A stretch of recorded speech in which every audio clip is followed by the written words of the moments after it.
Welcome back to Joe Stunner Boxing. There was a pretty good card over at Brentwood Centre, which kind of got overshadowed on Saturday by Queensberry's Magnificent Seven show, which was pretty magnificent, actually.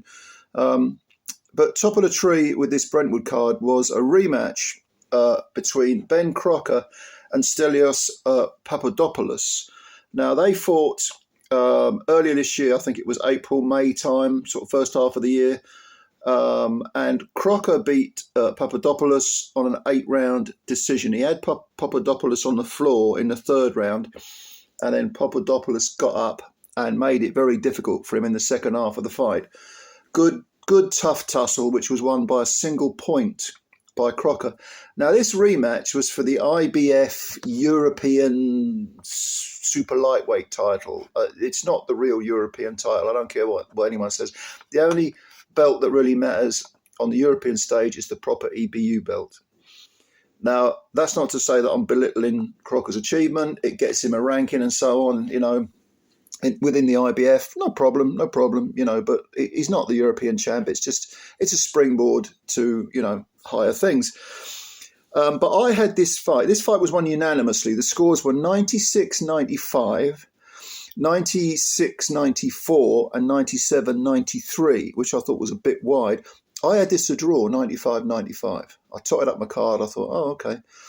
And I was slightly surprised when I totted up my card because Ben Crocker landed the cleaner work. But there were times when, well, I'll go into it in a little bit more detail, when I thought that Papadopoulos managed to overcome the sort of ever so slight deficiency in talent, if you like, and was actually being more industrious and making Crocker. He certainly made Crocker work for every single round.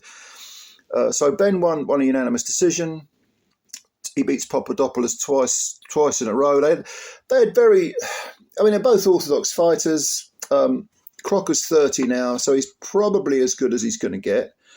Papadopoulos is 31, and as his name suggests, he's from Greece, but he resides in California. So quite a trip to Brentwood, I think. But he's 15-2-2 now, Papadopoulos. Crocker 14-0 with only 2 KOs. He doesn't have much pop to his punches.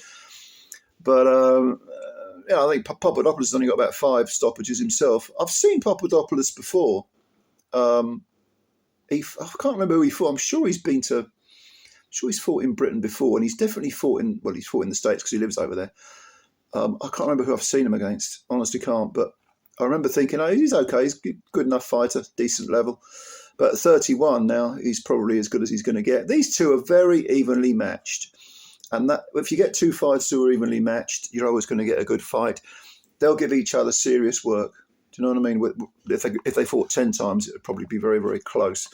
Crocker looked to me like naturally the bigger man. He looked like he was a couple of inches taller than Papadopoulos, who looks about 5'8", 5'9", about 5'9", maybe. Depends how tall Crocker is. He was a couple of inches taller anyway. He looked close to 6 foot, 5'11", 6 foot. And he looked bigger set. And to be honest with you, that was a little bit deceptive because Papadopoulos didn't stop coming forward at all for the whole fight. And Crocker has a very, very good jab.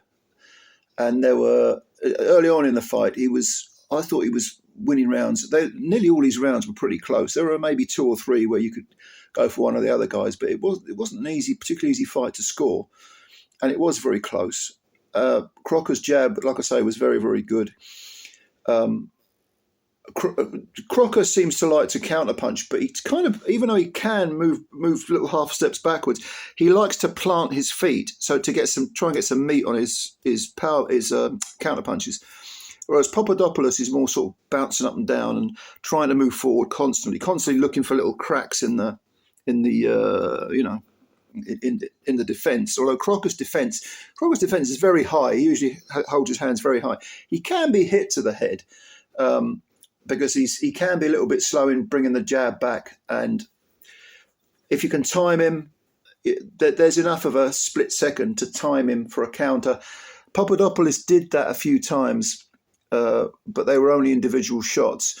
But what I liked from Papadopoulos, which he didn't do enough of, but when he did it, it looked to me like it was paying dividends, was some body work, because the high guard from Crocker tends to leave the ribs, the lower ribs, floating rib, exposed at times. And Papadopoulos did land a couple of good punches. Now, after 5 rounds, I had Crocker winning. And as with the first fight, I thought Papadopoulos came on strong. Certainly in the middle rounds, I'd say rounds 6, 7, he was really going through the gears and trying to outwork Crocker. And even though Crocker was slicker, more precise, probably more accurate with overall, I don't know. I mean, Papadopoulos was landing some decent individual punches, but when he threw combinations, it was probably like only 1 in 3 getting through cleanly. But again, very, very evenly matched fighters. Crocker at times didn't let his hands go enough. When he did, he was having, especially when the jab was good. Crocker's jab is a good weapon.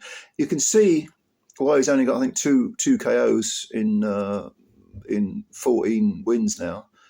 Is it 2? Did I say 2 KOs? I can't remember. It's about 2 or 3 KOs. It's because he likes the jab. He likes to live off the jab and hang everything off the jab, which he should. It's boxing. It's called boxing. But he's not keen on having a tear up, even though he looked from passing the eye test like he was the bigger man. He looked like he was physically stronger. But Papadopoulos was the one who wanted to get in close and land some punches. But like I say, I thought this was very close. I had it a draw. Probably if I scored it again. If I watched this fight 3 times, it's quite easily I could go for Crocker by a point or 2, Papadopoulos by a point, and then a draw the 3rd time. I only ever score a fight once because I think you shouldn't rewrite history or try and second guess yourself. As I was watching it, it was 95-95 for me. 2 of the judges had it very, very close. One had it 97-93, looked a bit wide to me, but you know, it was what it was, I suppose. But did you see this fight? Because it was a good little fight. Not, you wouldn't say it was an explosive fight, but there was plenty to keep you entertained and concentrated. So tell me what you think. Let me know. Comments below as usual. And please, subscribe to the channel. If you're new, you could help us out by clicking the subscribe button. And if you enjoyed the video, hit that little, like thing, because they count the likes, so I'm told. It's all to do with algorithms. I don't fucking know what that is. But anyway, thanks a lot for your time. Hope you enjoyed your weekend. Hope you enjoyed the boxing. Plenty of it this weekend from both sides of the Atlantic. And, of course, plenty more to come. It never stops. And at Joe Stunner Boxing, we never rest. We never sleep, or barely sleep anyway. Catch you later. Bye for now.